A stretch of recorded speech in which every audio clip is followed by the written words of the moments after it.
One day a postman came to my village. The postman brought me a letter from my son, Saul. "Is your name Adam?" the postman asked. "Yes," I said. "I've got a letter for you." The postman read the envelope. "Adam of the village of Minta. A letter for me. Who is it from?" I asked. The postman looked at the envelope again. "From Saul," he said. He gave me the letter and walked away. "Martha, Martha," I called to my wife. "Come here. We have a letter from our son, Saul." Martha came out and looked at the letter. She was excited, but she was also worried. "A letter from Saul," she said. "Is he alive and well?" "I'm going to find the school teacher. He can read the letter. There was no school 50 years ago. So I cannot read or write. I live in a small village. The only work is farming. My only son, Saul, left the village 2 years ago, and my 3 daughters are married. Saul is making a lot of money in a foreign country. Martha and the school teacher came back. A lot of other people came. Everyone wanted to hear my letter. The school teacher opened the envelope and read the letter. 20 Taylor Street, London, E.19 England 16 March. Dear Father, I am living in London. I have a job in a factory. The work is very hard. I often work at night, but the pay is good. I am well, and I live with people from my country. I am sending you 100 in this letter. This is for you and my mother. Love to you and mother, Saul, £100. I said to the school teacher, "You're wrong. It's a mistake." "No," the school teacher said. "I'm not wrong. It's not a mistake. Here is the money." And he gave me a piece of paper. "What is this?" I asked. "A money order," the school teacher said. "Go to Darper. Take this money order to the post office in Darper. The money order is worth £100. The post office official will give you the money." £100, I said again. Everyone laughed and said, "Adam, you are a rich man. You can buy many things for your farm and for your house, and I can buy some good food and drink in Darper. I am going to give a party for you all." I told my friends, Martha said. "Saul is a good son." That evening, the village people talked about the money order and my money. Martha and I also talked about the money. We needed many things for the farm. The next morning I got up very early. It was dark and everyone was asleep. But I was going to Darper, that I washed and dressed carefully. I put on my best clothes and I carried my best stick. I put the money order carefully in my pocket and I said goodbye to Martha. I walked 10 miles to the main road. I sat down at the main road and ate my breakfast. I waited for the bus. I waited for 2 hours. Then the bus came and I got on. It is a long way to Darper. The bus takes 3 hours. I arrived in Darper and walked to the post office immediately. I do not often go to Darper. I only know the market and one shop. This is the shop of Rick. I buy things for my farm from Rick. There were a lot of people in the post office. Asked about money orders. A man showed me the queue. There was a long line of people and I waited at the back. Finally, it was my turn. I was at the front of the queue. But the official did not serve me. "Excuse me," I said. "It's my turn. I'm next." "You're next?" "Old man, I'm very busy," the official said. "Look at my papers. Look at all these people. I am very busy, and you must wait." So I waited. Finally, the official looked at me. "What do you want?" He asked. I gave him my money order. "This is my money order for 100 pounds, I replied. The official held out his hand. "Identity card," he said. "Excuse me?" "I don't understand," I replied.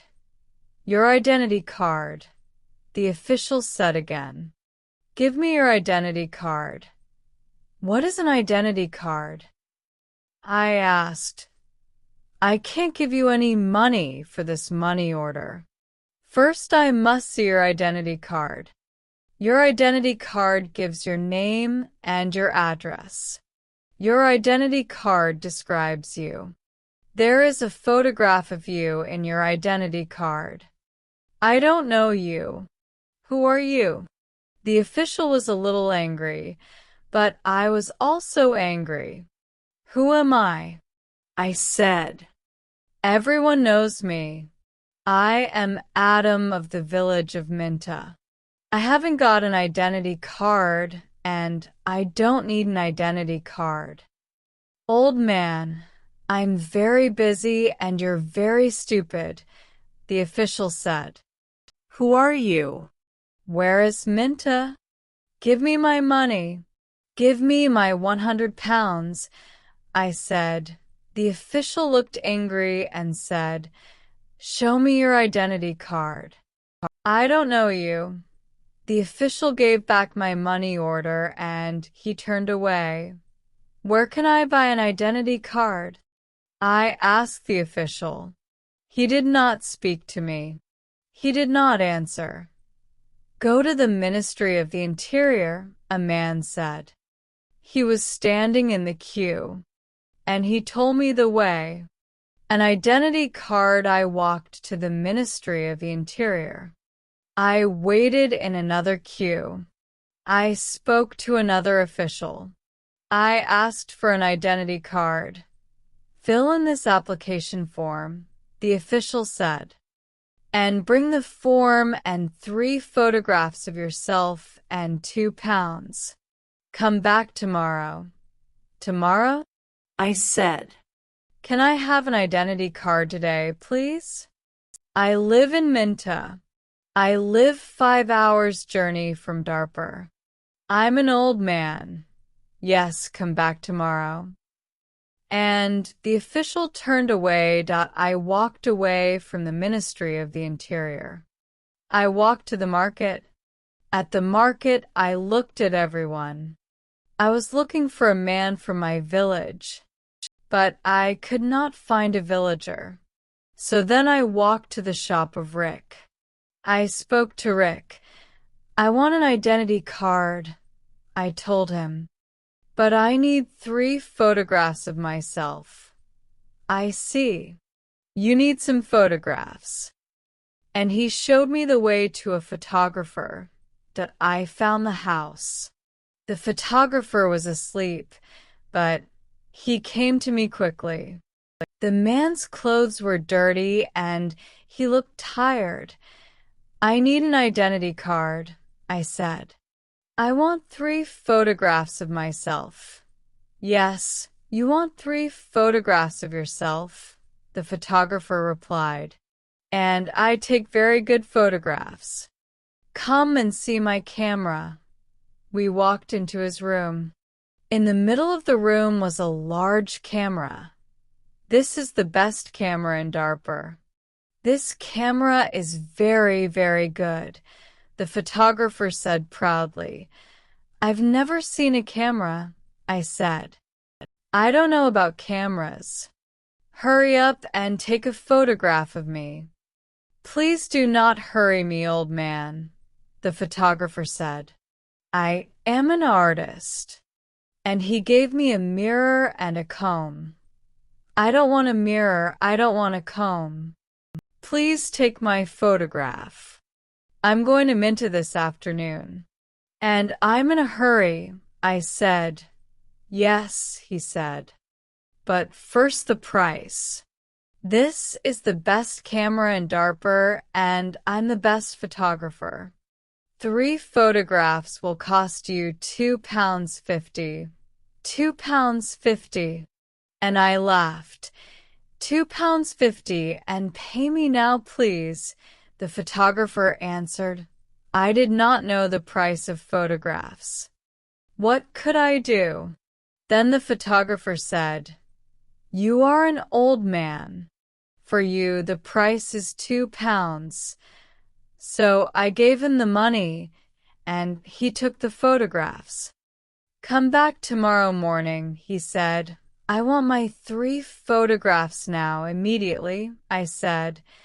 Don't be stupid, the photographer said. Photographs take 24 hours. Come back tomorrow. What could I do? So I said, yes. Tomorrow morning. Good, said the photographer. Now go. I have a lot of work. I'm very busy. I went back to the bus station. I sat on the bus for 3 hours. I walked 10 miles back to my village. It was night time, and I was very tired. Martha and my friends were waiting for me. Where is the money? Martha asked. I have no money. I cannot change the money order. First, I must have an identity card. And I told Martha everything. Tomorrow I am going to Darper again, I said. Then I did not talk again. I was very tired, and it was late at night. I lay on my bed, and I slept. I woke up late the next morning. The sun was already high. I did not walk to the main road and catch a bus. All the buses go to Darper early in the morning. So I stayed at home on Wednesday. I was still very tired. I rested and talked to the villagers about the money order. I told them about the identity card and the photographer. The school teacher said, Yes, the official is correct. In a post office, you always show your identity card. The school teacher filled in my application form for an identity card. That on Thursday, I traveled to Darper again. I walked to the main road, and I caught a bus. In Darper, I walked to the house of the photographer. That I knocked on the door of the house. No one came to the door. I knocked again loudly with my stick. A woman opened the door. Who are you? What do you want? She asked. Can I have my photographs, please? I said, Your photographs? I have no photographs, the woman replied. I came here on Tuesday. Where is the photographer? I asked. He's out. He's not here. And the woman closed the door. I shouted at her. I'm waiting here for him. After a long time, the photographer came back. He looked tired and he smelled of beer. Give me my photographs, I said. I have waited a long time for you. The photographer looked at me and said, I don't know you, old man. What photographs are you talking about? My 3 photographs for my identity card. I paid you £2 for them on Tuesday. Give me my photographs immediately, or my money. Your photographs? Your money? What are you talking about? The photographer said. Show me the paper. Show me the receipt for your money. My receipt? I asked. Yes. Where is your receipt? The photographer asked. You didn't give me a receipt, I shouted. Give me my photographs or my money immediately. And I hit the photographer hard with my stick. I am old, but I am still strong. The photographer fell on the ground. He shouted, "Help! Help! This old man is killing me." And I hit him hard again. Lots of people ran out of their houses. I hit the photographer again, and 2 men held me. I could not get away from the 2 men. The photographer was very angry, and I was very angry. Lots of people were shouting. Then a policeman came. The photographer shouted to the policeman, "This old man hit me 3 times with his stick. He's a thief and a murderer. He wants my money." The policeman held my arm and said, "Come with me to the police station."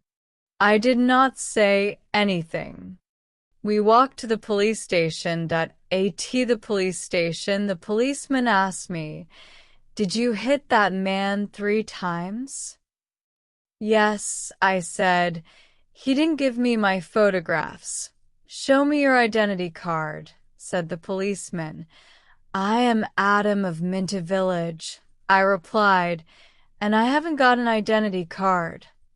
"Old man," said the policeman, "go back to your village. Don't come here and fight. Keep out of Darpur." And he pushed me into the street, and I went back to my village. I was tired and angry. Next day, I told my story to all the villagers. The villagers were angry. Martha was very unhappy. She said, "Saul is working very hard. He is sending money, and we can't have the money. What are we going to do?" I did not know. Then in the evening the school teacher came to my house again. "Adam, perhaps I can help you," the school teacher said. "Here is a letter to Mr. Sheth." "Mr. Sheth," I said. "Who is he?" "He's an important man in Darpur, and he's a friend of my wife's cousin," replied the school teacher. "This letter is to Mr. Sheth. The letter is about your money order. Perhaps he can help you." I took the letter and thanked the school teacher. I traveled to Darpur again on Saturday for the 3rd time. After a long time, I found Mr. Sheth's house. The door was opened by a tall man. "Can one see Mr. Sheth?" I asked. "And who are you?" the tall man asked. "I have a letter for Mr. Sheth," I replied. "I see. Can I have the letter, please?" And the tall man held out his hand. "The letter is here," I said. And I took the letter out of my pocket. "But I must see Mr. Sheth. Many people want to see Mr. Sheth," the tall man told me. "He is a very busy man and a very important man. Mr. Sheth is not here at the moment. But give me your letter, and Mr. Sheth will read it later." I gave the tall man the letter. Then I waited. Later, a large black car came, and a man went into the house. A long time later, the tall man opened the door again. "Come in now, please, and follow me," he said. I followed the tall man. We went into a large room with fine carpets and big chairs. Another man was in the room. He was drinking. "This is Mr. Sheth," said the tall man. "I am Adam of Minta Village," I replied. "Yes, I know," said Mr. Sheth. "Thank you for the letter.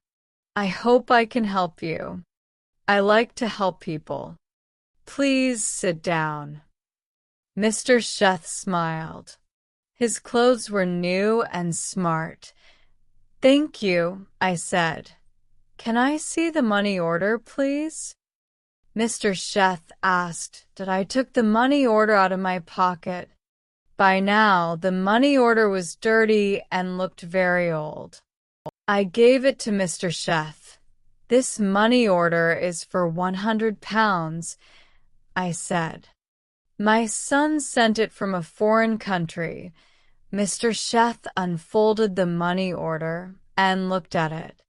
"You can't change this money order," he said. "This money order is not worth £100. This money order is worth nothing. Worth nothing. Worthless." I asked. Then Mr. Sheth looked at the money order again. "Yes, worthless. Your son does not understand about money orders. This money order is not correct for our country," Mr. Sheth said. Then he looked at the money order again and said, "And this money order is also old. It is out of date." I said nothing. Mr. Sheth gave me the money order back. Then Mr. Sheth smiled and said, "I am very sorry. You are an old man. You came a long way from your village. What can I give you to eat and drink?" I was not hungry, but Mr. Sheth went out of the room. Then he brought me some coffee and some cakes. I drank my coffee. "Old man," said Mr. Sheth, "I like to help people. I am a rich man. Give me your money order."